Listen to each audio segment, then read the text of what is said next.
years later, and they still have no idea what you're about. Tell me in a sentence who you are.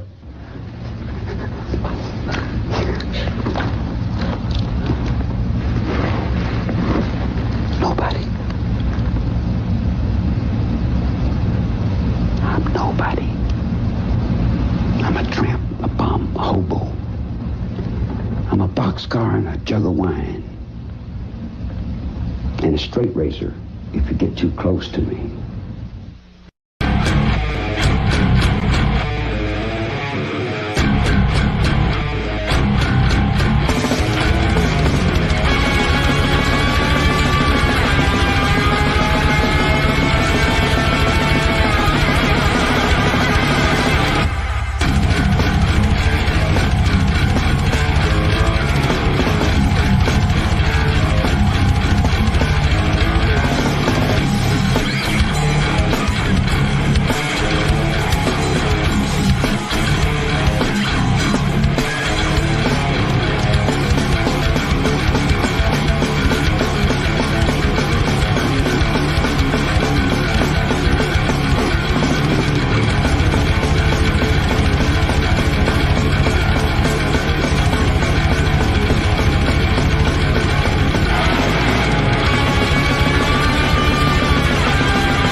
All right. Hey. Hey. Oh, I don't like that light behind us right now. Yeah. Well, we look like floating heads if we don't. I don't mind looking like a floating head. Okay, I'll turn it off in a commercial. All right, guys. So we're talking about the lipstick killer. So I wore Part lipstick. 2. I wore lipstick. See? Yes. Yes, we are in part 2 right now. We decided to go live early today because we forgot that it was Mother's Day. Yeah. And so we thought that maybe it would just be easier to get this done and everybody could like hashtag replay. Oh, yeah. If they didn't catch it. If anybody's watching right now. I see 7 people. So probably Twitter. No, Twitter only has 3. Oh, 4. Okay, yeah. One's on the collective Twitch, and one is on the main page. All right. Hey, guys, don't send us stars. Do not send us stars. If you're on Twitch, whatever, send us whatever you can through Twitch. That's fine. They have their ways of donating and so, or however they do things through Twitch. But the Facebook stars, don't send us Facebook stars at all. They don't get to us. Nope. They never get to us. They never actually cash them out. They give us excuses why they won't cash them out. And if you really want to support us, you can head right over to our Patreon. I'll bring that up right now. Are you going to bring it up? All right. So let's get started, guys. All right. So where we left off, we had actually been talking about Hector Verberg. He was a 65-year-old man and a janitor in the building where the victim, Suzanne Degnan, had lived. So Suzanne Degnan, for those of you who do not know, was a 6-year-old who was discovered missing from her first floor bedroom in Edgewater, Chicago. Yeah. She was found. The police found a ladder outside of her window with a ransom note. Get $20,000 ready and wait for my word. Do not notify the FBI or police. Bills are in 5s and 10s. Burn this for her safety. A man repeatedly called the Degnan residence demanding the ransom, and even the mayor of Chicago, Edward Kelly, received a note. This is to tell you how sorry I am. Here, hold on. This is to tell you how sorry I am not get old Degnan instead of his girl. What? It doesn't make sense. Okay. Well, I mean, you also have to look at the time too. This person's slightly illiterate. Illiterate. Roosevelt and the OPA made their own laws. Why shouldn't I? And a lot more. So we did talk about that. So guys, go check out the first episode on the lipstick killer, and we are gonna get into talking about. We'll go back into his arrest for a second there. Yeah. Hector Verberg's arrest. So he was a janitor at the building where Degnan lived. He was arrested and treated as a suspect. The police even told the press, "This is the man." Despite all the discrepancies between... It's him. Well, yeah. Well, there were tons of discrepancies between his profile and the one that was developed by them as to what kind of skills that the killer had to have, including him having known surgical or butcher knowledge. And Verberg knew none of this. Police cited such evidence as Verberg frequenting the so-called murder room. Well, yeah, he's the janitor. He goes in there. Well, duh. And the grimy state of the ransom note suggested it was written by dirty hands. Yeah. Dirty hands. Did you match the prints up then? No, they did not. No, exactly. Nope. So you didn't do your job. Well, I mean, this is also in the 40s, but they were using prints since the early 1910s and stuff like that. Well, they were using prints, and it took a long time to do so. Well, no, but by the time that was actually by the time the 40s and 50s came around, that was mainstay. If there was fingerprints, you were caught. Oh yeah. Oh yeah. Sorry, I'm going into the live chat over here. Yay! Those of you that see me say yay, that's me. Where'd you go? Twitter. On Twitter, yeah. X. Yeah. Every time I think of X, I think of the band X. I laugh, and I can't believe. Go ahead. It makes me laugh at the reason why. I'm pretty sure why Elon Musk calls it X. I know it's his building or his brand for SpaceX, all that stuff, but let's just say it. Yeah, there's a lot of porn on X. But also, there was a lot of porn on Twitter, so I see why he calls it X. Sorry. I forgot what I was gonna say. Damn it. Oh well. So they even went as far as to pressure his wife to implicate him. Wow. In the murder. Police held Verberg for 48 hours of questioning and beatings and severely injured him, including separating his shoulder. Throughout it, though, he denied any involvement in the murder. So his janitor union lawyer got Verberg released on a writ of habeas corpus. Verberg said of the experience, they hanged me up. They blindfolded me. I can't put my arms up. They're sore. They had handcuffs on me for hours and hours. They threw me in the cell blindfolded me. They handcuffed my hands behind my back and pulled me up on bars until my toes touched the floor. Oh, I believe it. I know.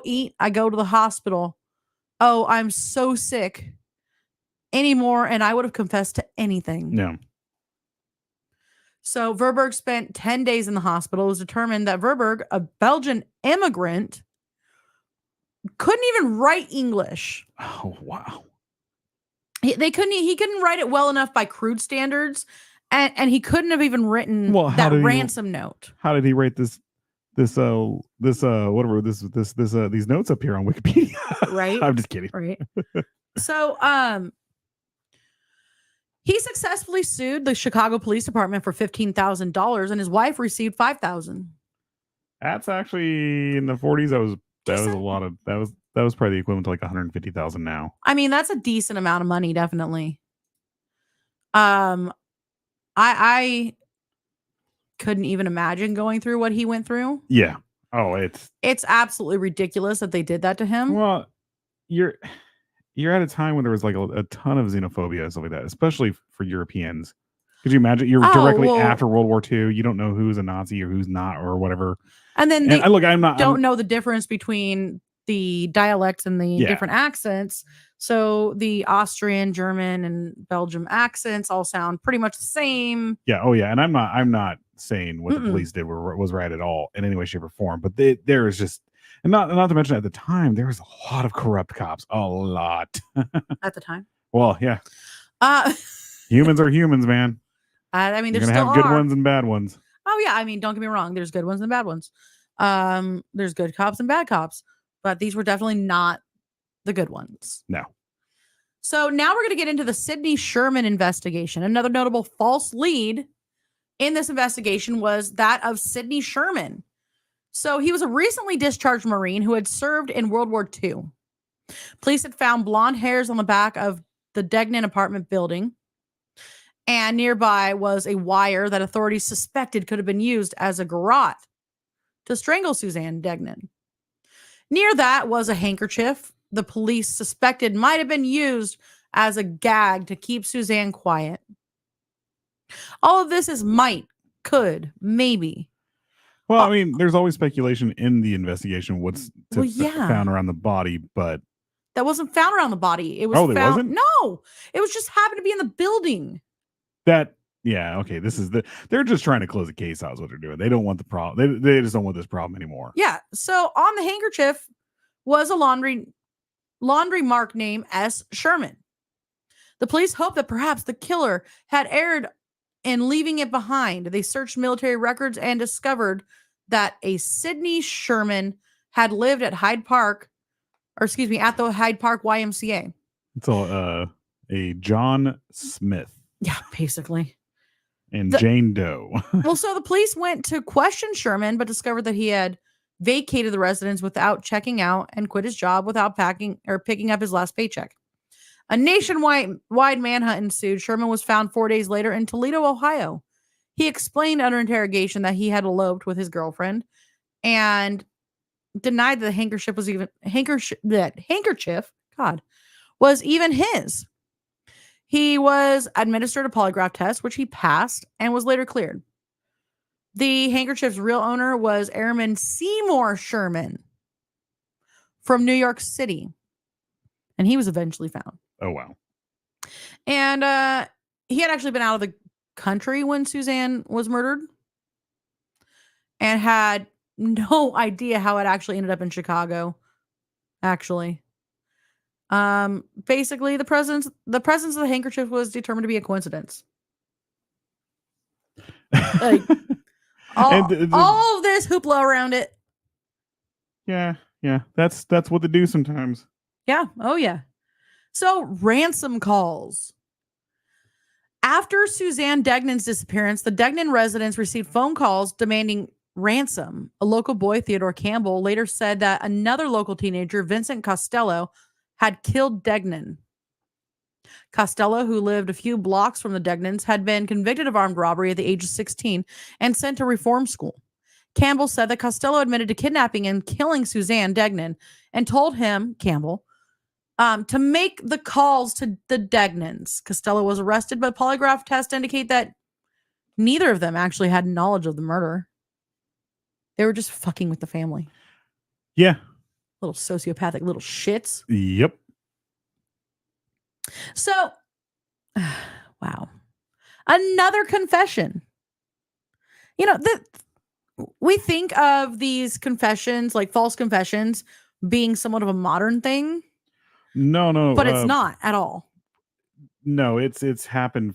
Well, especially back in the time when it was a lot easier for them to be tortured and stuff like that. Well, that's what I'm talking about, though. These are people just coming out of the woodworks and confessing to something they didn't do. Well, no, what I'm saying is, especially in the time when it was easier for them to be tortured, they literally, before they would just admit to it, because they either A, wanted to go home, or B, they're like, no, I just don't want to be beaten so much, so I better just go along with this. Well, so this is Richard Russell Thomas. Name was Russell. Her name was Russell. He was a nurse living in Phoenix, Arizona, having moved from Chicago. At the time of the Chicago investigation, he was imprisoned in Phoenix for molesting one of his own daughters. Dear God. But he was in Chicago at the time of the Degnan murder. A handwriting expert for the Phoenix Police Department first informed Chicago authorities of the great similarities between Thomas's handwriting and that of the Degnan ransom note, noting that many of the phrases Thomas had used in an extortion note were similar, and his medical training as a nurse matched the profile suggested by the police. Although Thomas lived on the south side, he frequented a car yard directly across the street from where Suzanne Degnan's arms were found. For those of you who forgot, she was basically cut into pieces. Not basically, she was cut into pieces. Oh, yeah. So, he frequented a car yard that was directly across the street from where her arms were found. During questioning by the Chicago police, he freely admitted to killing her. However, the authorities were intrigued by a promising new suspect reported to the newspaper the same day that the Thomas development broke. A college student was caught fleeing from the scene of a burglary, brandishing a gun at the police, and tried to kill one of them during the pursuit. On a random note, you know what I saw?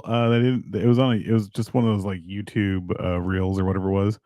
A girl rushed a sheriff's deputy as he was coming in the door, managed to grab his gun. Oh yeah. And then unalived herself like right there. Wow. They didn't show it, but it was like quick. I was like, oh my God. It was insane to watch. I mean, to the point to where they stopped. I was like, I don't want to see anymore. This is crazy. I don't know where I was. Oh, hold on. So, okay, here we go. So when the Thomas development started, a college student had fled from the cops during a burglary. He brandished a gun and possibly tried to kill one of them during the pursuit. By this time, Thomas had actually recanted his confession, but the press didn't even notice in light of this new lead. Yeah. So, he never got his 15 seconds of fame, really. So, arrest and questioning of Aarons. Is it Aaron? Yeah. Aarons? Hirons. I think it's Aarons. Oh, well. The lipstick killer. There you go. William the lipstick killer. Bill. Bill. So on June 26, 1946, 17-year-old William Hirons, whatever, was arrested for attempted burglary. According to William, he drifted into unconsciousness under questioning and was interrogated around the clock for 6 consecutive days, beaten and starved. He was not allowed to see his parents for 4 days. He was also refused the opportunity to speak to a lawyer for 6 days. Sadly, I believe it with that time frame. I do believe it, yeah. So 2 psychiatrists, Dr. Haynes and Roy Grinker. Roy what? Grinker. Wow. But, Roy Richard Grinker Sr. And the reason why I say I believe it with him is because he already had a past. Like they just said it right there. He was breaking and entering and doing B&Es and stuff like that. So this wasn't his first time with running into the law. They probably were just fed up with him. And at the time, again, they weren't nice to people they put in jail. Well, yeah, I mean, but at the same time, he was 17. Yeah. And back then, 16, 17 was actually a hard 16, 17. Well, they figured that, especially at that age, you needed to get your ass whooped to learn something. And well, they did mention 2 psychiatrists, but one of them was actually an American neurologist and psychiatrist and professor of psychiatry at the University of Chicago. He's actually considered a pioneer in American psychiatry and psychosomatics, which is interesting. Psychosomatics. That reminds me of Prodigy. Oh, Psychosomatic. I can't remember the lyrics. Yeah, what was it? Sorry. Anyway. Oh, I'm I can't remember all of it either. psychosomatic. Something insane. Just remember, I'm the victim. You're the victim, or whatever. Running through a. Have you seen the video where it's them without the music and it's all them running through the tunnel and it's all like echoing in footsteps? No, I haven't seen that one. Great. So, Dr. Haynes and Roy Grinker gave William sodium pentothal. So, if you guys don't know what that is, it is the truth serum. Yeah. Oh yeah. They gave it to him without a warrant and without asking his parents. And then they interrogated him for 3 hours. It's not so much that it's a truth serum, it's that you're just very suggestive. Yeah. Yeah. So, and you will let things out. Under the influence of the drug, authorities claim that he spoke of an alternate personality named George who had actually committed the murders. William claimed that he recalled little of the drug-induced interrogation and that when police asked for George's last name, he said he couldn't remember, but that it was a murmuring name. A murmuring name? Yep, murmuring name. He was very much given this, and then sounds like he was out of his mind. Yeah, and he was coaxed into saying whatever. You know his middle name's George, right? Yeah. Like, did we mention that, guys? His middle name is actually George. Exactly. So look, this is the reason why, like, I think to his death, never ever he maintained his innocence. It's such a weird crime, and there is I think when we get into it further, I think there is evidence that points to him, but also that doesn't point to him. It's just all circumstantial, roughly. Well, police translated this name to Merman, and the media later dramatized it as Murder Man. The Murder Man. Yeah, really. What he actually said is in dispute, as the original transcript has disappeared. In 1952, Grinker revealed that William had never implicated himself in any of the killings. You imagine the original transcript on this was just probably written down on a legal pad. That's yeah. It. Oh yeah. Well, on his 5th day in custody, William was given a lumbar puncture without anesthesia. Oh my! What is that's down by your spine? Yeah. Oh my God! Why? See, lumbar, thoracic, yeah, cervical. What was the point? To fuck with him. Moments later, he was driven to police headquarters for a polygraph test. Oh my God. Oh, the stress, and it makes him look guilty because it's spiking his blood pressure from the pain. All that stuff. Yes. Yeah. Wow. Oh, wow. Okay, I am on the side that he didn't do this. So far, I mean, we could very much change our minds on this. That is insane, because I forgot that is where this is around the time that polygraphs and all that stuff started coming out. Mm-hmm. Like, well, they had already given the other guy a polygraph test, and he passed with flying colors. What? Oh, it's the Wi-Fi on my laptop. Oh, I was like, what just happened? Okay, so they tried for a few minutes to administer the test, but it was rescheduled for several days after they found him to be in too much pain to cooperate. Well, duh. When the polygraph was administered, authorities, including State's Attorney William Toy, announced that the results were still inconclusive. You know what's crazy about all this? And again, I do respect police officers, but at the same time, the bad ones, the really bad ones, it's messed up to even think that even like some of the good cops that, put innocent people behind bars, and then when it's proven that they're innocent, there's no real major apology. It's just oops. Oh, Look well. At Damien Echols. Yeah. Oh, exactly. Oh my God. I mean, he got malaria how many times? Oh yeah. They were like, you know what? We just don't want to get in trouble. So we're going to have you say, I didn't do it, but I did it, just so that you can't sue us. And again, these are all the bad cops and stuff like that do shit like this. This is what we're talking about, not the good ones in any way, shape, or form. This is fucking nuts, though. that, I mean, I just thought about it. It was like, there's no major, huge apologies for these guys. It was like, some of these people have gone to jail for, minimum, what, 5 years, 10 years, Oh. and life's just gone. It's just, that's it. And especially your life doesn't get back on track when you get out. You're never what you were when you went in. Well, get this. So the results were inconclusive, but he was still transferred to the Cook County Jail. And then he was placed into the infirmary just to recover. They gave him a lumbar puncture. Oh, yeah. And they were like, oh, we're just going to now get you to fucking confess. Oh, exactly. So after the sodium pentothal questioning, but before the polygraph exam, Williams spoke to a Captain Michael Ahern with state's attorney William Toohey and the stenographer at hand.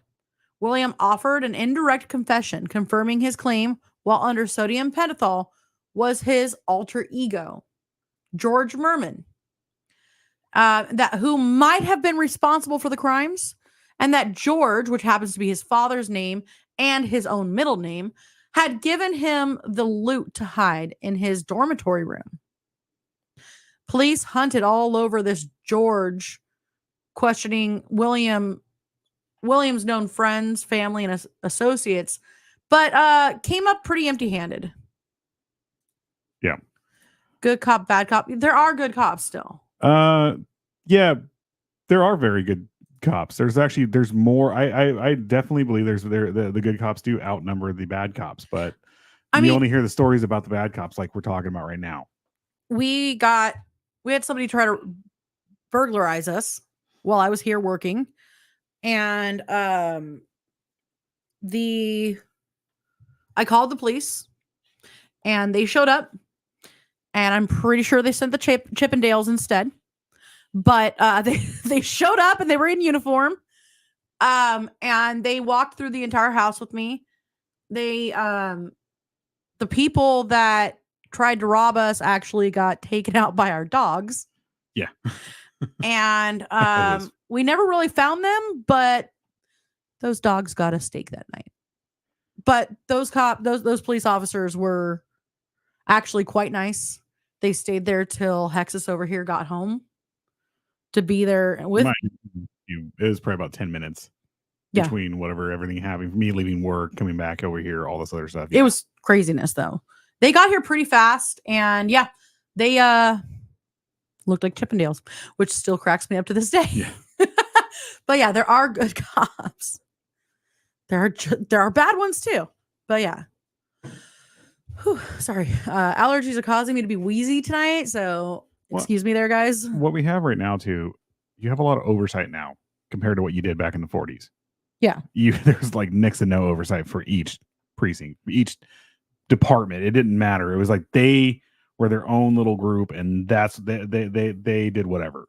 But now there's so much oversight that it's hard for a lot of cops to do this stuff. It's hard for them to get away with things, but some of them still do. It happens. You hear about the stories and everything like that.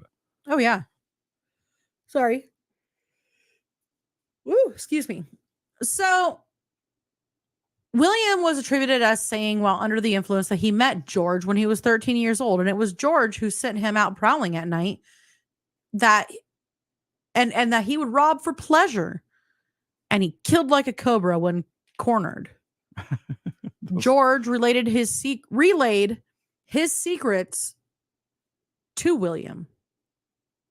William allegedly claimed that he was always taking the rap for George, first for petty theft, then assault, and now murder. Yeah. Psychologists explained that at the time, that in the same way children made up imaginary friends, William had made up his personality to keep his antisocial feelings and actions separate from the person who could be the average son and student, dating a nice girl and go to church. I don't think he, I think it was just sodium pentothal, and he was just fucking out of his mind on sodium pentothal. Yeah. And then when he came to, he's like, this ain't William. Right. Hi, William. I wasn't under the influence when I killed. Different William. You'd be a little too old to be commenting at this point if it was him. So, Hard evidence. While handwriting analysis did not definitively link Williams' handwriting to the lipstick message, police claimed that his fingerprints matched a print discovered at the scene of the Frances Brown murder. It was first reported as a bloody smudge on the door jamb. Furthermore, a fingerprint of the left pinky finger also allegedly connected William to the ransom note with 9 points of comparison. Wow, that's not that much. No, it's not. 9 points of comparison is not that much. That is not at all, because you have so much that you have to. Now they want like a minimum of like, if I can't remember what it is. I don't want to say it. So it's yeah. But 9 points is not much. At the time, I think it was like 12 points that they wanted to at least suggest that it might be the same person. Yeah. So that was only 9 points. As Williams' 9 points of comparison were loops, this could also provide a match of 65% of the population. At the time, Williams' supporters pointed out that the FBI handbook regarding fingerprint identification regarded 12 points of comparison matching to have a positive identification. Yeah. On June 30th, 1946, Captain Emmett Evans told newspaper that William had been cleared of suspicion in the Brown murder as the fingerprint left in the apartment was not his. 12 days later, Chief of Detectives Walter Storms confirmed that the bloody smudge left on the door jamb was in fact his, though. See, this is what I was saying, where it gets weird. It's like, are you guys going to make up your mind? You maybe want to stop holding press conferences about every little damn thing? Which there is a chance with him robbing in the area that I didn't say it did. He did rob the house or possibly. So there is a chance that he possibly went in there, saw the bloody body and so that. And went, fuck this shit. And then ran, you know? Yes. And there's his bloody print. So this is now stolen items. Police searches without a warrant of Williams' residence and college dormitory found other items that earned notable publicity. So they recovered a scrapbook containing pictures of Nazi officials that belonged to a war veteran, Harry Gold, that was taken when William burgled his place the night that Suzanne Degnan was actually killed. Let's repeat that. He was actually robbing somebody else when Suzanne Degnan was kidnapped and murdered. Exactly, yeah. But he did live in the vicinity of the Degnans. So there is a chance. The guy did, that he was robbing. Yeah. There is a chance that he, like I said, a slim chance that he was there. That the print, if it was legit though, his print, you know, if it was his bloody print that actually legit matched up to him, with what they did with everything else, there's no telling what they did. They could have literally went back there and got like some of it got some rando's blood on him and just put it down there because they weren't doing DNA testing at the time at all. So and then made him put a print there. I'm just saying. It's all speculation. Again, because he was in the area robbing Harry Gold, this puts him back into the circle of suspicion. You know. Yeah. Oh yeah. Also, Williams' possession, was a stolen copy of Psychopathia Sexualis. Let me see if I can read this. This is going to be very hard. Didn't they say Eine Kleinsch Okay. Basically a forensic study of sexual psychopathy. But it says it in German. He also had other Nazi that he had grabbed from Harry Gold. And this could have been in that. Yeah. So it was actually Harry Gold had a lot of pictures of Nazi officials and Nazi paraphernalia. He was actually a war veteran of that war, though. We have to also understand too, he literally probably just got back. Yeah. You know, because it's 1946, he probably finally got enough points to be sent back because they didn't need him there anymore. And that was that. Now I'm trying to figure this out. I'm going to try to say that. There we go. I can't do this. Von Kraft, I can say that. Okay, so his name was Richard von Kraft Ebings. And the book is Psychopathia Sexualis eine klinische forensische Studie. The dancing psychopath of sex. Basically, the study, the forensic study of sexual psychopathy. Okay. Yeah. Well, it's basically it's probably it is probably early on, like with the because serial killers have been around forever. It's a famous study on sexual deviance. It's Yeah. from 1886. So, in addition, among William's belongings, police discovered a stolen medical kit, but they announced that the medical instruments could not be linked to the murders. No trace of biological materials such as blood, skin, or hair were found on the tools. Moreover, no biological material of the victims was found on William himself or any of his clothes.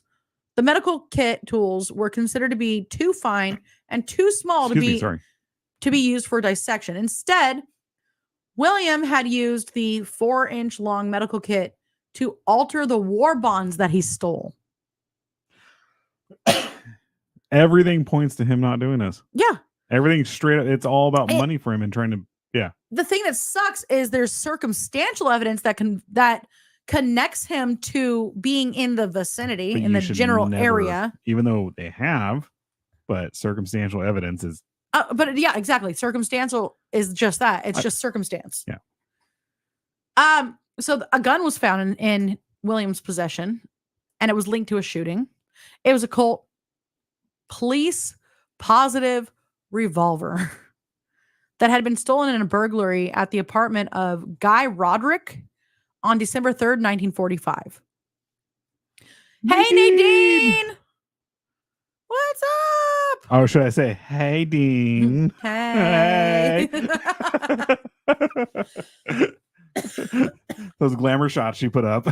Her hair looking all nice and fluffy and Yeah. awesome. Like, Oh, fluffy in a Nadine- good way, by the way. Nadine, can you do like those Chola pictures, like from Oh my god! Oh my god! like the mini mall? The Olin Mills, Yeah, like- where they went in there with the they're like where they all like done- crunched their hair with like, that'd be great.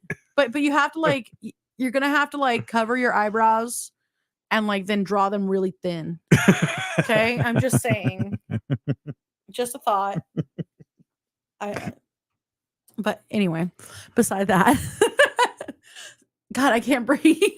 You guys keep hearing my wheeze. Nadine tuned out now. She's all screw you guys. She's all peace. Deuces. So 2 nights later, a bullet crashed through the closed 8th floor apartment window of Marion Caldwell, wounding her. Oh yeah, it was definitely Hiram's. And yep, William had that gun in his possession. And according to the Chicago Police Department, You murdered this woman. the Sir, bullet that injured Caldwell was linked through ballistics to the same gun. Sir, I was in jail. You were beating me during my interrogation. Yeah. No, you're guilty of this. This is all you. but Yep. but that's pretty much how this is going. Eyewitnesses. An eyewitness told police that he saw a figure walking toward the Degnan residence with a shopping bag. Yes, a figure. When the time period mentioned would be very ambiguous. So they wrote. At some point in the night, Here we go. Look at this. they saw some dude, a figure that was described to be about a 5'9", 170 pound, 35-year-old man wearing a light colored fedora and a dark overcoat. But they could never make out his face. But this was at some time Yeah, in but the they- night carrying a shopping bag. He's 17. This person is around 35. Exactly. There's look. I'm 43. I have gray in my beard. That's what starts happening. You start Hey, turning. You Ivar. start looking old, especially around 35. Let's So not talk about that. you're clearly not. I was very visibly not 17 years old. Hey, Kisa.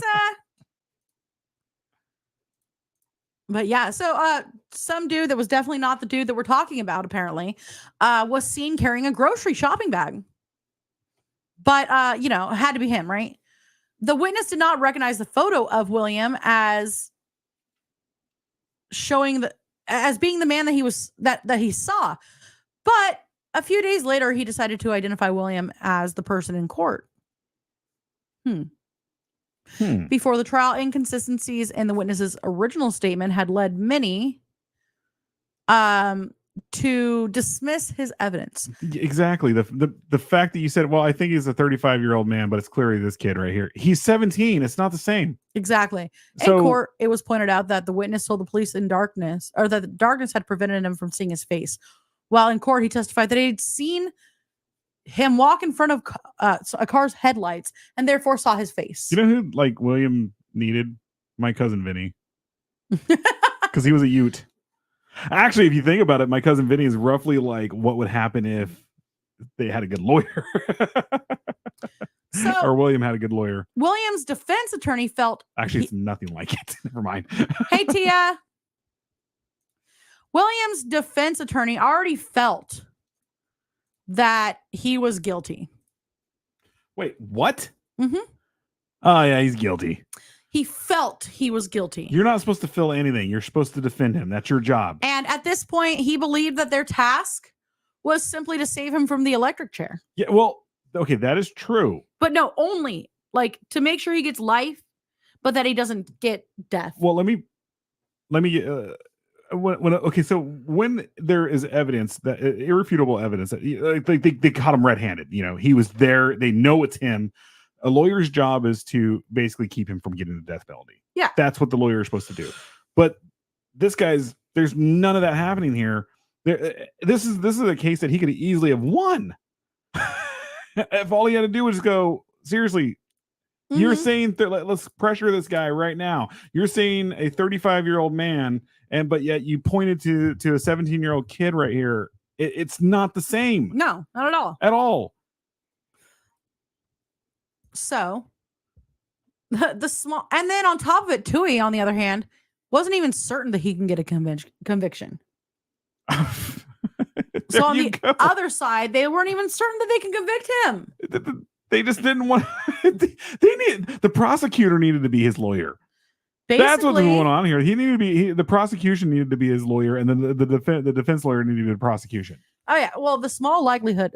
So here, this is a statement from State's Attorney Tui. Kisa, hello, Kisa. I said hi. No, I didn't say hi to her. An expert on tires. Yes. Yeah, yes. Exactly. That's what they needed. Great. Wow. And the 327 in a 1960. Yep, the lawyers needed to be switched. In a 1966 Bel Air. The 327 didn't exist in 1966. But however, if it did, that's actually accurate, dude. She was spot on with that. She was very spot on. All right, so this is actually a statement from the State's Attorney Tui. The small likelihood of a successful murder prosecution of William Hirons early prompted the State's Attorney's Office to seek out and obtain the cooperative help of defense counsel, and through them, that of their client. All the prosecution had in the Degnan case was a partial fingerprint on a ransom note. And it was at this stage of the investigation that defense counsel moved forward in cooperation with my office. Wait, what?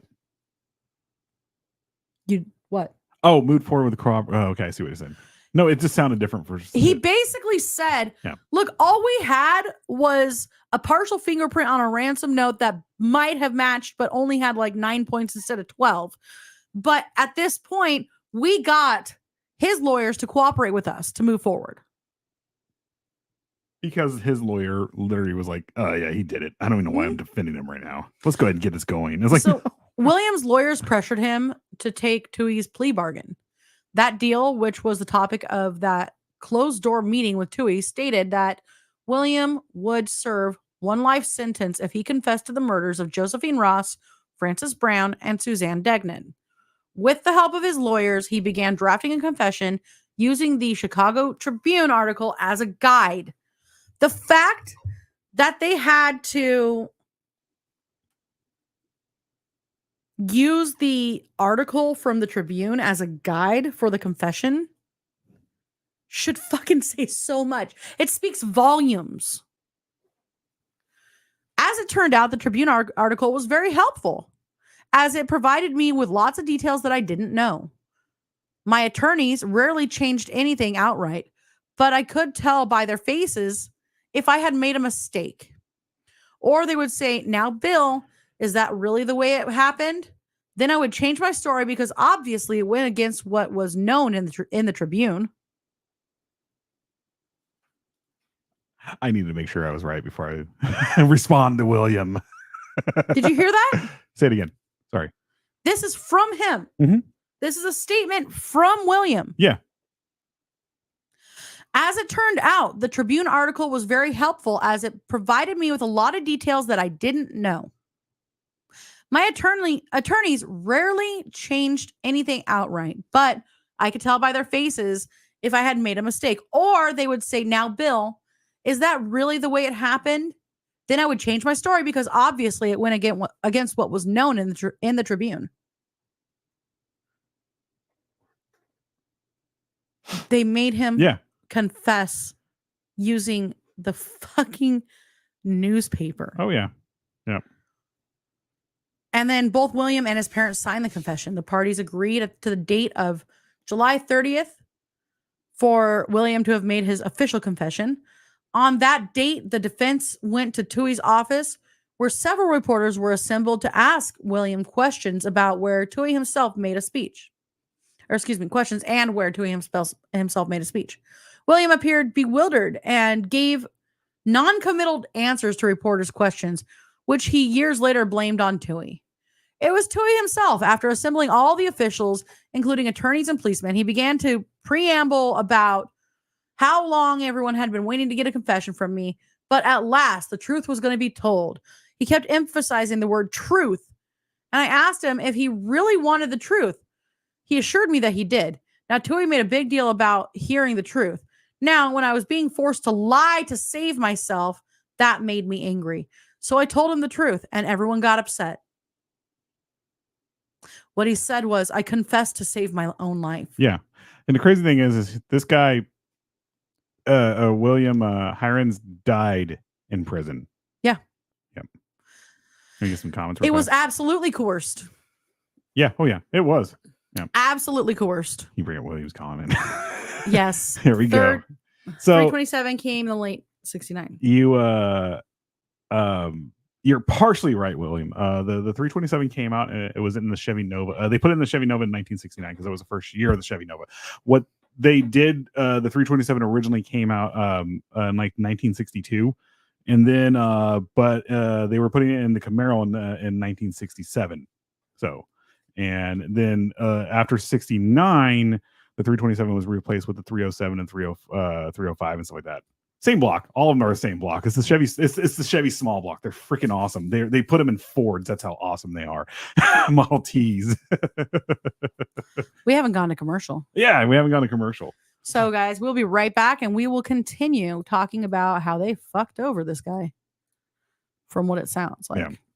All right, we'll be right back.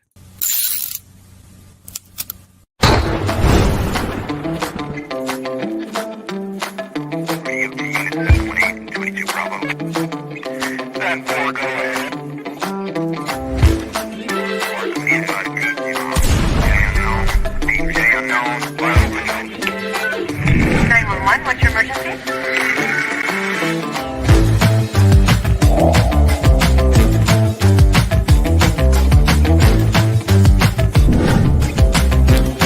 I wish to create a perfect human being, selecting the best organs from different scores. And 4 has now been 5 and a 6, another sign of a human. Murder victims show evidence of having been partially devoured. It has been established that persons who have recently died have been returning to life.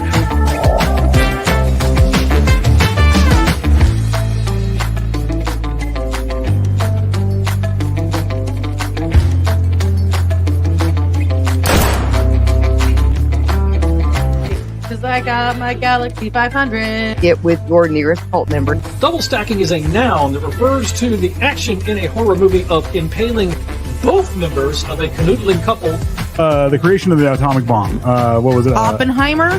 The Manhattan Project. The Manhattan. Everything they're bringing up. I was about to say the Philadelphia experiment. I mean, which one are we talking about here? To go and look up. So I'm looking up heavy water. What does heavy water do to a person's body? And I'm like, okay, they're watching me now. I know they're watching me. Don't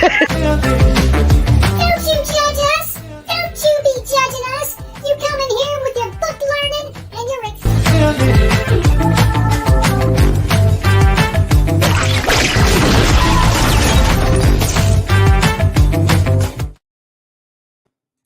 All right. Hey, I was totally chatting on the other side. So here we go. Yes. These tire marks were made by a Pontiac Tempest. So.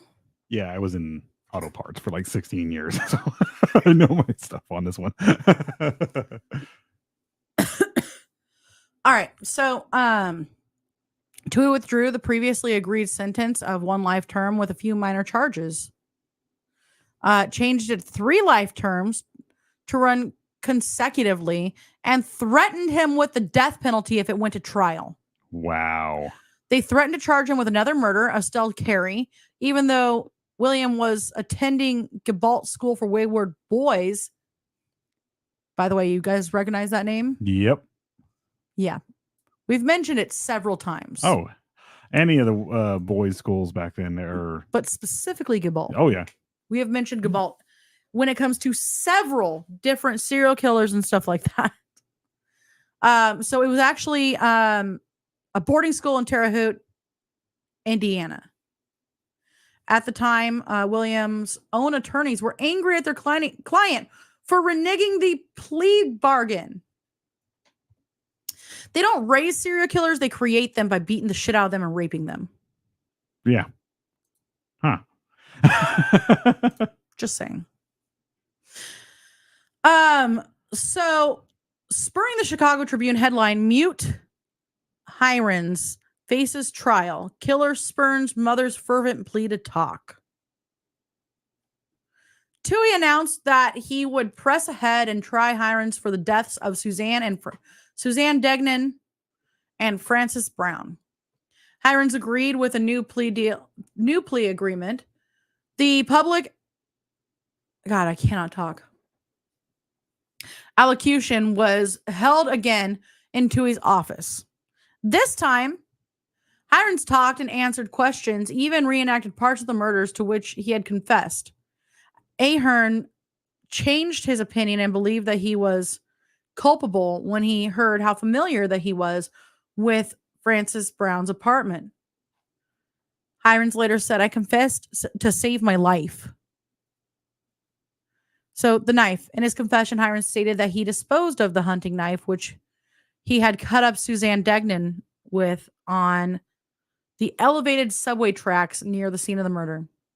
The police never searched the L tracks.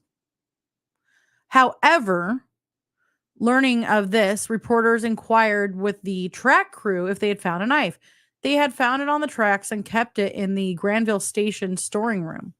Reporters determined that the knife belonged to Guy Roderick, the same person who had his Colt police positive .22 caliber gun stolen and found in Williams' possession. On July 31st, he positively identified the knife as his. Hirons acknowledged that he threw the knife there from the L train, claiming that he didn't want his mother to see it. Wow. Hirons took full responsibility for all 3 murders on August 7th, 1946. I keep saying 60 something. 46. You don't expect this to happen in the 40s. Yeah. That's what it is. I keep thinking the same thing. The prosecution had him reenact the crime in the Degnan home in public in front of the press. On September 4th, with Hirons' parents and the victims' families attending and Chief Justice Harold G. Ward presiding, Hirons admitted his guilt on the burglary and murder charges. That night, Hirons tried to hang himself in his cell, timed to coincide during a shift change of the prison guards. He was discovered before he died. He later said that despair drove him to attempt to unalive himself. Wow. Everyone believed I was guilty. If I weren't alive, I felt I could avoid being adjudged guilty by the law and thereby gained some victory, but I wasn't successful even in that. Before I walked into the courtroom, my counsel told me to just enter a plea of guilty and keep my mouth shut afterwards. I didn't even have a trial. Wow, that's insane. On September 5th, after further evidence was written into record, the prosecution and defense made their closing statements. Ward formally sentenced Hirons to 3 life terms. As Hirons awaited to be transferred to Stateville Prison from the Cook County Jail, Sheriff Michael Mulhaney asked Hirons if Susan Degnan suffered when she was killed. He answered, "I can't tell you if she suffered, Sheriff Mulhaney. I didn't kill her. Tell Mr. Degnan to please look after his other daughter because whoever killed Suzanne is still out there." Wow. Within days of his confession in open court, Hirons denied any responsibility for the murders. Mary Jane Blanchard, daughter of murder victim Josephine Ross, was one of the first dissenters, being quoted as in 1946 as saying, "I cannot believe that young Hirons murdered my mother. He just doesn't fit the picture of my mother's death. I have looked at all the things Hirons stole, and there was nothing of my mother's among them." Yeah, he was just a troubled youth. Just went in there and stole some stuff, and that was that. Yeah. So he was subjected to an interrogation under the influence of sodium pentothal, Yeah. popularly known as the truth serum. This drug was administered by psychiatrist Haynes and Roy Granker. Under its effects, he allegedly stated a second person named George Merman actually committed the killings. This form of interrogation, which was done without a warrant and administered with neither Hirons nor his parents' consent, is believed by most scientists today to be of dubious value in eliciting the truth due to high suggestibility of subjects under the influence of such substances. By the 50s, most scientists had declared the notion of truth serums invalid, and most courts had ruled testimonies gained through their use inadmissible. However, when William was arrested in 1946, growing scientific opinion against truth serum had not yet filtered down the courts and the police departments. During his post-conviction petition in 1952, Tuohy admitted under oath that he not only knew about the serum, he had authorized and paid Grinker $1,000 to do so. The same year, Grinker revealed that William never implicated himself in any of the killings. Any of them. Polygraph test in 1946. After William underwent 2 polygraph examinations, Tuohy declared the results inconclusive. However, John E. Reed and Fred E. Inbow published the test findings in their book in 1953, Lie Detection and Criminal Interrogation, which seems to contradict that assertion. According to the book, the test was not inconclusive. Writing, murder suspect William Hirons was questioned about the killing and dismemberment of 6-year-old Suzanne Degnan. On the basis of the conventional testing theory, his response on the card clearly establishes him as an innocent person. So I was waiting for you to talk. Oh no, I'm sorry. I thought you were hearing what I was hearing outside. I was like, just No. go, it's fine. Oh no. I didn't. My bad. They actually published his polygraph test, Oh wow. and it showed him to be innocent, even though Tuohy declared it as inconclusive. Yeah. That's insane. He was just a fall guy. They wanted to just get this out of the way. They wanted they wanted to clear the books real fast because this one was going to be a hard one. Well, during the Degnan murder investigation, the Chicago Police Department contacted the Chicago Daily News artist Frank San Hamill to examine a photograph of the ransom note. 3 days after the murder, Hamill told the police and the public that he had found hidden indentation writing impressions from a note written on an overlaying piece of paper, leaving a ghostly impression, basically. Yeah. Excuse me. At this news, Storms broke the chain of custody and provided Hamill with the original note for him to examine directly. Since the chain of custody had been broken by this action, the note was rendered useless in court, no matter the result. After Hirons was arrested for the Degnan killing, Hamill reported that it implicated him. The FBI had previously issued a report on March 22nd, 1946, that it examined the note and declared that there was no indentation writing at all, and that Hamill's assertion indicated either a lack of knowledge on his part or a deliberate attempt to deceive. Wow. Even the actual handwriting on the note has been apparently discredited.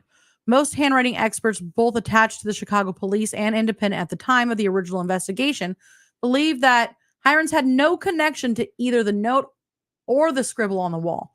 Charles Wilson, who was the head of the Chicago Crime Detection Laboratory, declared Hirons' known handwriting exemplars obtained from Hirons' written notes from college, and agreed with the police experts who could not find any connection between the two or the wall message. Oh, wow. So, independent handwriting expert George W. Schwartz was brought to give his opinion. They stated flatly that the individual's characteristics in the two writings do not compare in any respect. A third handwriting expert, Herbert J. Walter, whose credentials include working on the Lindbergh baby kidnap. You know, I'm sorry, but I don't think anybody should be considered to be credible if they worked on the Lindbergh baby kidnapping. I'm sorry. Exactly. I don't see any credibility here. But he was the third expert that was brought in. And he worked on the Lindbergh baby kidnapping in 1932. After examining the documents written by Hirons, Walter declared that Hirons wrote the ransom note. See, he has no credibility. None. And he said he wrote the lipstick on the wall too, attempting to disguise his handwriting. However, this was in direct contradiction to what he said several months prior. So what I'm gathering is that all of these people keep getting paid off. No, exactly. So he had actually said he doubted the two writings were authored by the same person. He was quoted as saying that there were few superficial similarities and a many great dissimilarities. Hey, Wolfman! So, in 1996, FBI handwriting analyst David Grimes declared that Hirons' known handwriting did not match either the Degnan ransom note or the infamous lipstick message, supporting the two earlier results of the original 1946 investigation and Herbert J. Walter's original January 1946 opinion. In addition, the handwriting of the two notes did not even match each other. Bob Ross came up. There's a Bob Ross. There's a Bob Ross. Yeah, I said hello back to Wolfman. I was like, there's Bob Ross. And not just tipped off, they were paid. Yeah. They were paid off. Fucking wow. This man died in prison for something he didn't fucking do. He lived from 17 until 83 years old in prison. Prison for something he I'm never sorry. did. Yeah. So it pretty much went right there. Yeah. His entire adult life. So, fingerprint evidence. Among evidence suggested in Hirons' guilt is the fingerprint evidence on the Degnan ransom note and the door jamb of Frances Brown's bathroom door. However, suspicions on the veracity of the door jamb fingerprints found at the Brown crime scene have arisen, including charges that the police planted the fingerprint since it allegedly looks like a rolled fingerprint.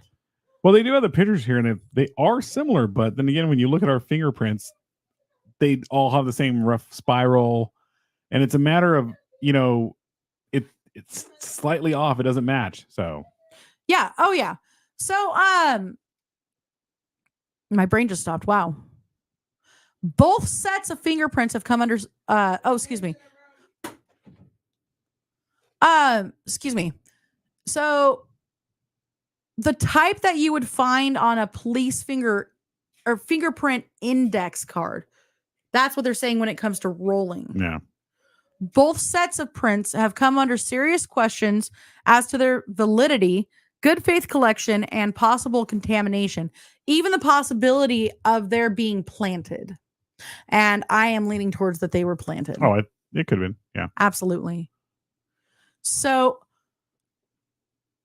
ransom note fingerprints. On or around June 26, 1946, State Attorney Toohey announced that there can be no doubt as to Hiron's guilt after the authorities linked Hiron's prints to the 2 prints on the ransom note. It was this assertion, unchallenged by Hiron's defense counsel at sentencing, that helped prompt him to confess to the murders to which he was charged. In 2002, in a 2002 clemency petition, however, his lawyers questioned the validity of those prints on the ransom note due to the timing of the discoveries of the fingerprints on the card, the broken chain of evidence, and its handling by both inexperienced law enforcement and civilians. Wow. The Degnan ransom note was first examined by the Chicago Crime Detention Laboratory, but they couldn't find any usable prints on the note. Captain Timothy O'Connor took the note to the FBI crime laboratory in Washington, D.C. on January 18th, 1946, with the idea of enlisting the FBI's, more sophisticated technology in finding any latent prints. The FBI subjected the note to then advanced method of iodine fuming and raised latent to raise latent prints. The process was similar in execution to today's cyanoacrylate. Polycyanoacrylate, super glue, by the way, fuming with the cyanoacrylate is heated into a vapor. This vapor sticks to the skin oils on the friction ridges of the latent fingerprints. The older ninhydrine method is a liquid that is sprayed on the paper to detect latent fingerprints on paper, and it's very similar. The FBI were able to raise 2 prints, which they photographed promptly because, unlike modern polycyanoacrylate, fuming prints revealed by the iodine process would fade quickly. Captain O'Connor later testified at Williams' sentencing hearing that he only saw 2 fingerprints on the front of the note and did not mention the existence of any on the back. Wow. So how are they on the front? You would have in order to hold something like that, it would be like you're not Spider-Man. He wasn't going. That's no one does that. Okay, so unless he's just I like to hold my nose by licking my hand and sticking it to it. He's all I write like this. But yeah, no, it doesn't. What the fuck, Chicago? Well, again, it's the time. They're coming off the whole heyday of, fighting all the gangsters for all the liquor and all this other stuff because, Prohibition was over. Now it's been roughly 10 years since Prohibition at this point, or maybe like 12, 13 years since Prohibition. Yeah. And 14. They're literally just having, they believe everyone who's already going through this, that they're guilty, and they want to clear the books for real crimes. They want to go out and have the glory days back, possibly. Who knows? I'm speculating right now. I don't know exactly. So upon his return to Chicago, he turned over the photographs of the revealed prints on the note to Sergeant Thomas Laffey, the Chicago Police Department's fingerprint expert.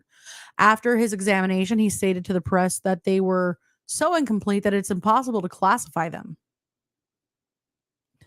Despite checking these incomplete prints with everyone arrested between January of 46 and June of 46, he was unable to find a match, even though William Hirons had previously been arrested and fingerprinted on May of that same year on weapons charges. Hirons was arrested for burglary on June 26, 1946. 3 days later, Sergeant Laffey announced a 9-point comparison match to Hirons' left small finger with one of the prints. Okay, so again, who holds things like this? Wait. Yeah, well, it's just either way. It sounds like it was planted, is what it was. Oh, totally was. It was something that he touched, or he happened to it was on a desk or something like that, and it went down. And but it still didn't. Then when they show the prints, it still doesn't look exactly the same. No, not at all. Well, a match was then announced between Hirons and the second print, In a news conference, State Attorney Tui declared, "There can be no doubt now about the suspect's guilt," but then incongruously also stated that they didn't actually have enough evidence to indict him. Wow. Months after the FBI had returned the note and the photograph to the note, or of the note, to the Chicago police, the police announced that Laffey had discovered a palm print on the reverse side of the note, also matching Hiron's to 10 points of comparison. So now he's holding it like this. Wait. How would... Who knows? Now he's holding it like this? No. Come on, guys. At least make it logical. So, no other prints were found on the note, prompting Police Chief Walter Storm to say, "This shows that Hirons was the only person to handle the note." This declaration is suspicious to some because the Chicago police couldn't find any prints originally, hence the necessity to send the ransom note to the FBI for further processing, indicating that they were incapable of finding them in the first place. Captain O'Connor only mentioned the 2 prints on the obverse side of the note and none on the reverse. Further, since both sides of the note are photographed immediately after fuming by the FBI, the 3rd print on the reverse would have been obvious on the note itself.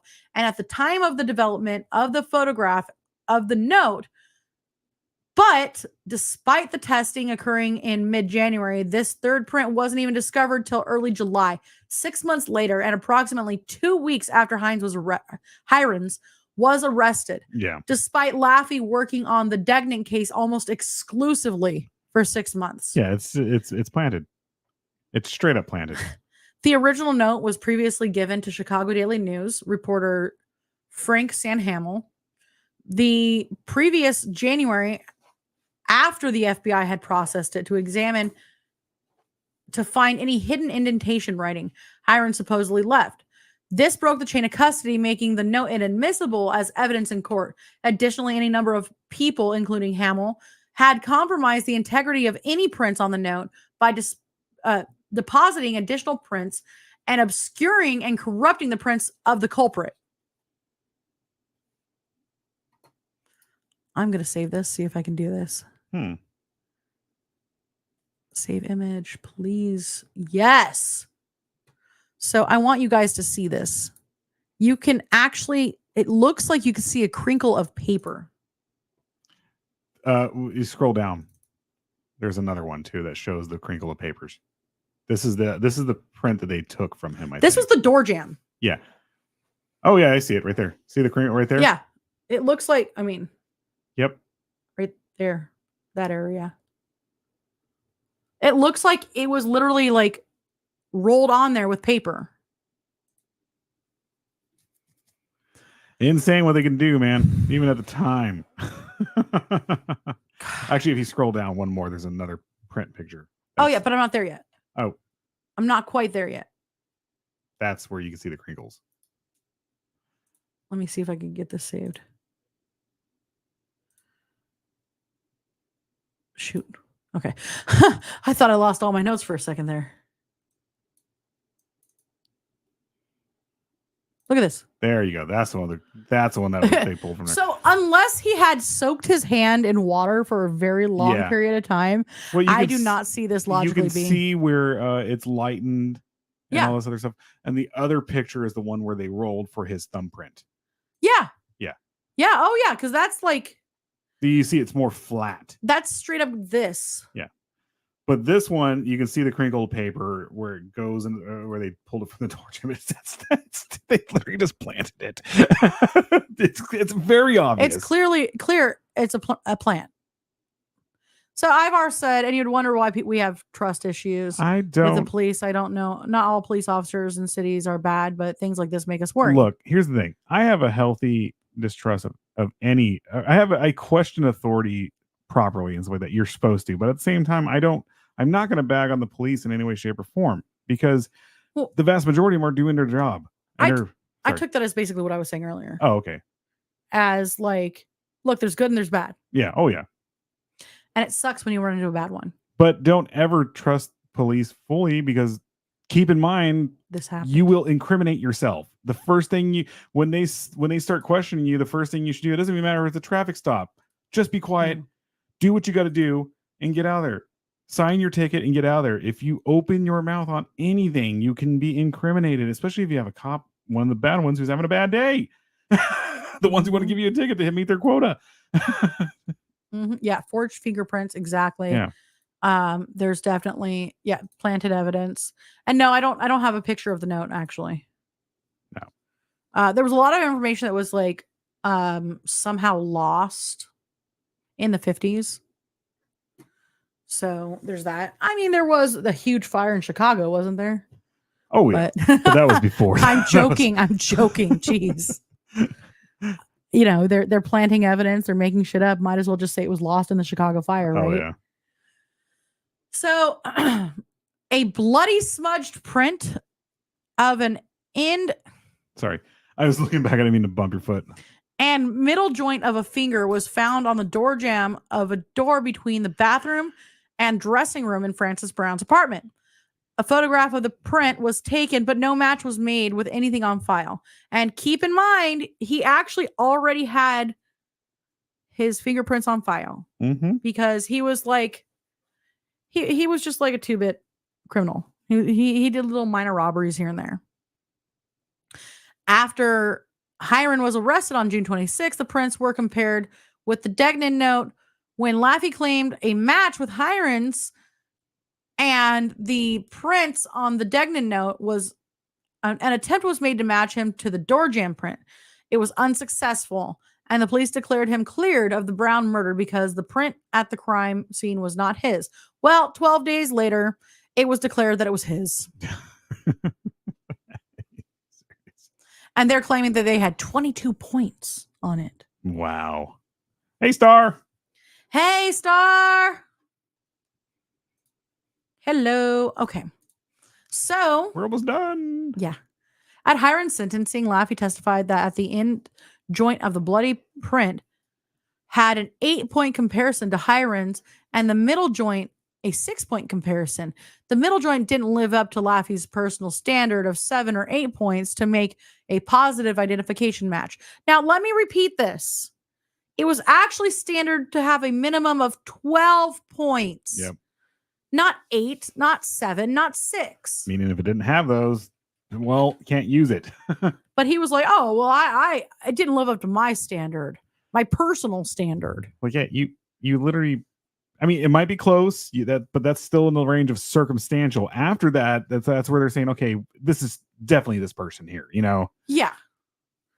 So another source of contention is that the Brown crime scene fingerprint has the appearance of having been rolled, which is the practice of taking a person's inked finger and rolling it in an index card, and not the smudged, bloody, and unreadable print as originally reported.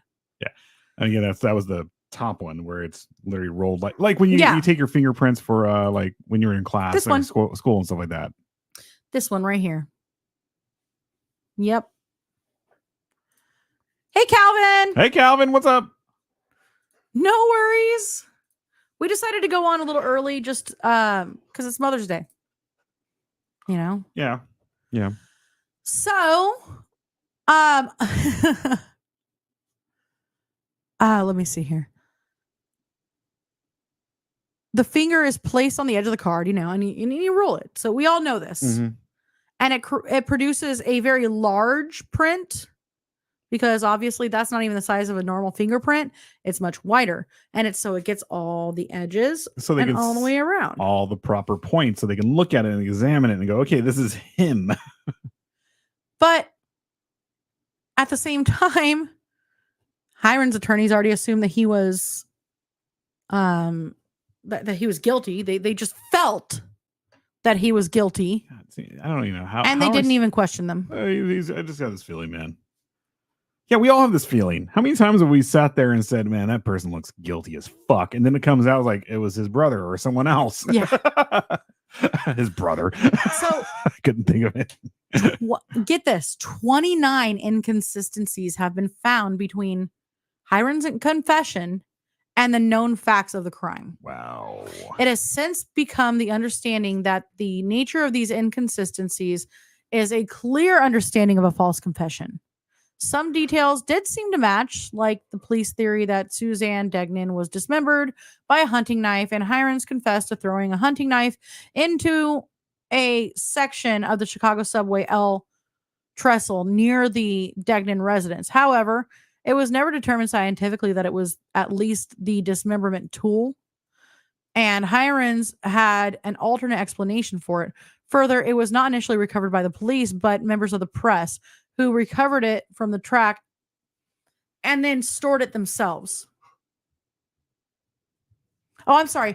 They recovered it from the transit people who stored it, and then they gave it to the police.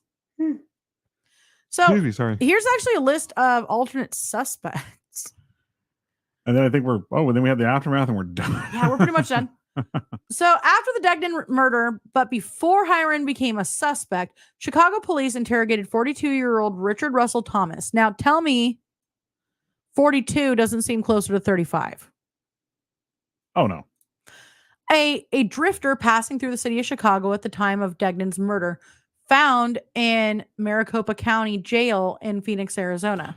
Police handwriting experts Charles B. Arnold, head of the forgery detail of the Phoenix police in Thomas's hometown of Phoenix, noted similarities between the handwritten Degnan ransom note and Thomas's handwriting when Thomas wrote with his left hand, and suggested to the Chicago police to investigate Thomas. Upon being questioned, Thomas confessed to the crime, but he was released from custody after Hirons became a prime suspect. Others contended that Thomas was actually the strong suspect, given that he had previously been convicted of attempted extortion with a ransom note and threatened the kidnapping of a little girl. As previously noted, handwriting experts at the same time stated that Thomas's ransom from his previous conviction of extortion bears similarities in both style in regard to the wording and in form of the actual structure of the letters to the Degnan ransom note. Thomas was in Chicago at the time of the Degnan murder. At the time he confessed to the Degnan crime, he was awaiting sentencing for molesting his own daughter. Oh, fucking hell. Thomas had a history of violence, including spousal abuse. Thomas was a nurse who was known to masquerade as a surgeon. He often boasted to his friends that he was a doctor, and he was known to steal surgical supplies. Chicago police had previously developed a profile of the Degnan killer as having surgical skills or being a butcher. He frequented a car agency near the Degnan residence. Parts of Suzanne's body were found in a sewer across the street from the car agency. Like Hiron, he was a known burglar. Hirons. He had confessed freely to the Degnan murder, but he later recanted it when they arrested William Hirons. And they were like going gung-ho about him. Oh, yeah. The Chicago detective dismissed his claims after Hirons became a suspect, and Thomas died in 1974 in an Arizona prison.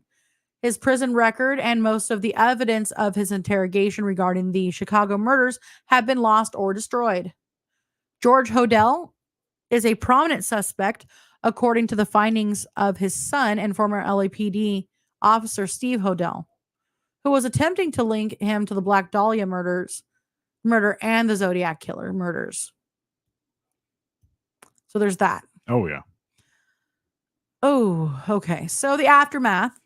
Soon after Hirons was arrested, his parents and younger brother changed their surname to Hill. His parents divorced after the conviction. Hirons was first housed at Stateville Prison in Joliet, Illinois.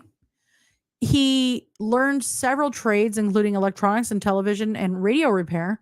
At one point, he had his own repair shop before a college education was available to prison inmates. Hirons, on February 6, 1972, became the first prisoner in Illinois history to earn a 4-year college degree, receiving his bachelor's of arts. Later earning 250 course credits by funding the cost of correspondence courses with 20 different universities from his savings, passing courses as varied as languages, analytical geometry, data processing, and tailoring. He was forbidden by authorities to take courses on physics, chemistry, or celestial navigation. Basically everything you need to get out of jail and Yeah. be gone. That's every prisoner practically. He managed the garment factory at Stateville for 5 years, overseeing 350 inmates. And after transfer to Vienna Correctional Center, he set up their entire educational program. He added other prisoners' educational progress, aided other prisoners in their educational progress by helping them earn their general education development or GED diplomas and becoming a jailhouse lawyer of sorts, helping them with their appeals. This is a whole lot like Andy Dufresne. Andy Dufresne. I think it roughly is. I'm fairly certain Stephen King, took this and was like, okay. Ivar sounds like Shawshank Redemption. Exactly. Yeah. He wasn't the fact that the guards, the fact that he went this far, the fact that he wasn't really messed with in prison, none of it. It really shows because prisoners know they find things out, and if you're a kid toucher, obviously, or not, they have their own form of justice. They delve out on you. But this guy didn't have any. He didn't have anybody messing with him. None of it. Yeah. So he was given an institutional parole for the Degnan murder in 1965, and in 66 he was discharged on that case and began serving his second life sentence. Although not freed, parole policies of the day meant that he was considered rehabilitated by prison authorities and that Degnan case could no longer be legally put forward as a reason to deny his parole. Wow. Based on the regulations of 1946, Hirons should have been discharged from the Brown murder in 1975 and from remaining charges in 1983. However, in 73, the focus moved from rehabilitation to punishment and deterrence, which blocked moves to release him. That's when you get the whole, the more prisoners we have in here, the more money we're getting. Yeah. So in 1983, the 7th District U.S. Court of Appeals ruled that it was unconstitutional to refuse parole on deterrence grounds to inmates convicted before 1973. Magistrate Gerald Cohen ordered Illinois to release him immediately. And the brother and sister of Suzanne Degnan went public, pleading with authorities to fight the ruling. Wow. Attorney General Neil Hartigan stated only God and Hirons knows how many other women he murdered. Now a bleeding heart do-gooder decides that Hirons is rehabilitated and should go free. I'm going to make sure that kill crazed animal stays where he is, a sentiment supported by the media. The Illinois Senate passed the resolution that as the confessed murderer of Suzanne Degnan, a 6-year-old girl whom he strangled in 46, that it is the opinion of the chamber that the release of William Hirons at this time would be detrimental to the best interests of the people in the state. With the support of prominent politicians, the 1983 court ruling was later reversed. In 1975, he was transferred to the minimum security Vienna Correctional Center in Vienna, Illinois. And then in 1998, upon his request, to the Dixon Correctional Center minimum security prison in Dixon, Illinois. He resided at in the hospital ward. He suffered from diabetes, which had swollen his leg and limited his eyesight, making him have to use a wheelchair. And he continued in his efforts to win clemency. In 2002, Lawrence C. Marshall filed a petition on his behalf, on William's behalf, seeking clemency. The appeal was eventually denied. Former Los Angeles police officer Steve Hodel, who had spent 25 years on the force, met Hirons in 2003 when he was investigating the murders. He was convinced that Hirons was innocent of the crimes. I felt compelled to write an appeal to the Illinois Prisoner Review Board stating my professional belief that Hirons is innocent. Hirons' most recent parole hearing was held on July 26, 2007. The Illinois Prisoner Review Board decision in a 14-0 vote against parole, even if he was reflected by a board member, Thomas Johnson, who stated that God will forgive you, but the state won't. It's insane. 2007, he is literally 5 years from death. Yeah. And he's in a wheelchair. Everything. It's like they're close to letting Edmund Kemper out right now. Yeah. That's what I'm saying. Yeah, the Canadian prison system right now. Willie Picton is up for parole. Mr. Giggles. Nope, American Nightmare. I know, but he's all. I'm all whoa over here. Whoa. There's more than one royal family in wrestling, Mr. Giggles. Wrestling has more than one royal family. Just to let you know. But I can tell you what's not in the bloodline. There's no visionaries like Seth Rollins. Whoa. Whoa. Yeah. Okay, anyway. By the way, what? Cody Rhodes' next match? Yeah. Logan Paul. It's gonna be fucking good. Yeah, it looks pretty good. It does look pretty good. All right, we're just trying to finish talking about his death now. It's very, very simple. After being taken to the University of Illinois Medical Center on February 26, 2012, due to complications from diabetes, he died on March 5th, 2012, at the age of 83. Well, it's a heart attack or gangrene or something. He had spent his entire adult life as a scapegoat actually in prison. His entire adult life, but he spent most of his life institutionalized. Yeah. Granted, he was a stupid kid, did some stupid things, but he did not deserve that. No. What's wrong with Rhea Ripley being out with a legit injury? I don't believe. I'm sad. No, it is. It's bad. No, I think it is. I think she went out for whatever, but I think it was already planned because she did wrestle a little bit with that. She was holding her elbow in that Becky Lynch match. There's a tear right here. Oh, she got another injury? It's her shoulder. Oh. Yeah, it's her entire shoulder. It's not her elbow. Oh, so they were just saying it's her elbow for the kayfabe? No, the kayfabe thing was her elbow. Like, yeah. Oh my gosh, she injured her elbow. But no, she actually tore. You can see the tear. Yeah. Well, that's what I mean. She's out now. She's out for a few months. So 9. Yeah. But it's gonna be good when she comes back. So her good. and Liv. Yeah. Well, it depends on where they go with that right now. It depends on what's taken care of and how much people like it between now and then. I kind of want to see her and Liv in a tag team again. Oh no, I want to see her and Liv go at it. Either way, it'll be hot. I don't care. Yeah. Yes, the redneck soap opera. Yes, it's great. Yes, I love it. Why does it say go to Twitch on here? Because I put my Twitch up, my Twitch. I put our Twitch up so people can go to our Twitch too, along with the Patreon. Wasn't on this time. So guys, we're real fast. I'm going to be doing I've already started doing a ton of gaming with Helldivers on our Twitch. Pretty much every time I play that game now, I'm going to go live on our Twitch. So if you can, go to our Twitch and subscribe. You'll see everything we're doing here, plus the gaming. So we're not really going to be doing the gaming so much on Facebook because I'm having audio issues between screen capping it with StreamYard and sending it out to Facebook. But we're going to be doing everything on Twitter and Twitch for the gaming. Yeah. So. All right. So that's it. That's it about the lipstick killer. But can we really call him the lipstick killer? Because it doesn't seem he actually did it. Oh, exactly. All right, guys. That's it. That's it. We're done. So thank you for joining us tonight for this. Yeah, at least give it a follow, guys. Thank you. Yeah, go give our Twitch a follow. That'd be great. Please do. Yep. We would really like that. Yep. Also, our Patreon. Yeah, Patreon. The PBDC Collective Inc. Twitch is the PBDC Collective. Bitches. Twitch is the PBDC Collective. Patreon is the PBDC Collective Inc.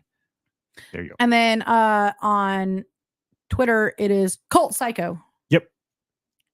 So for those of you who know our real name. Oh yeah. All right, guys. Have a wonderful night. All right. Bye, guys. Bye.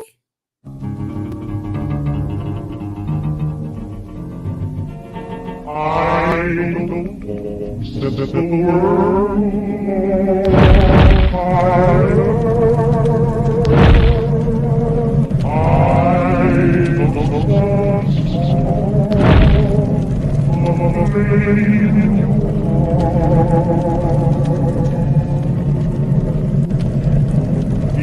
my